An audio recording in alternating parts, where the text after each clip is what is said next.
Lesson 11. Letter K.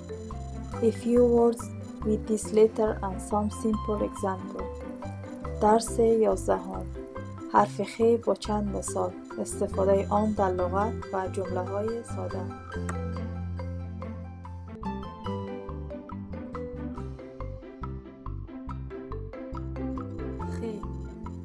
خ مثل خانه. خانه.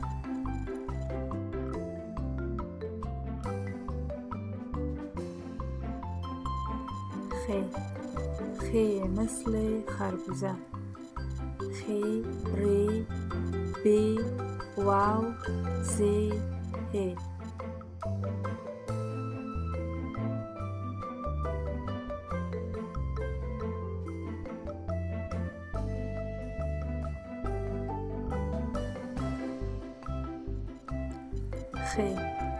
خ مثل خرما.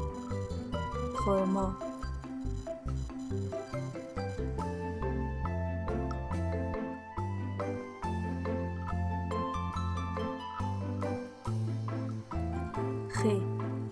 خ مثل خرگوش.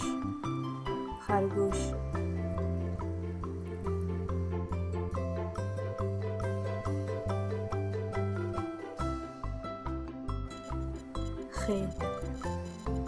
خیاط.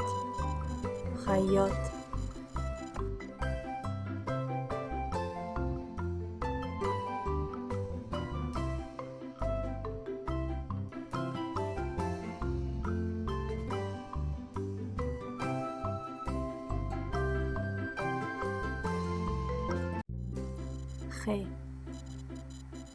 سارا خرما را خوش دارد.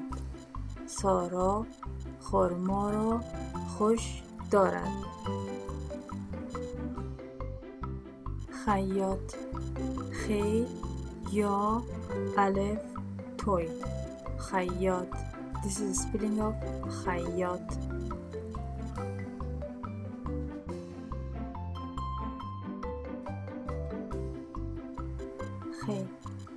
مریم خیاط است. مریم خیاط است.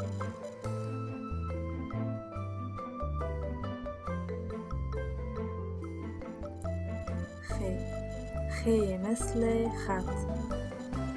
خط. ایمان برای دوست خود خط نوشت. ایمان برای دوست خود خط نوشت.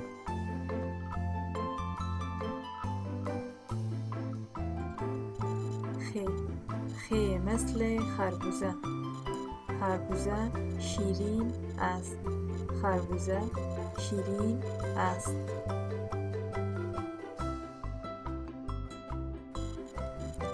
The letter of K used in the middle of this word. درخت. درخت.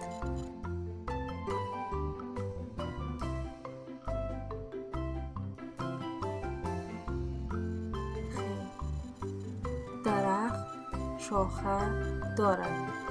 درخت شاخه دارد.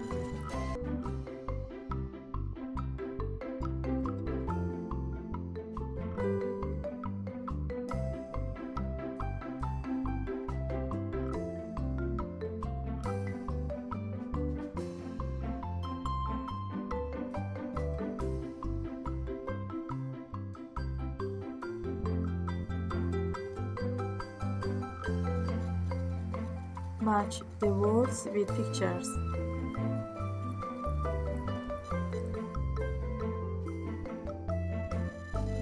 خرما. خیاط. خرگوش.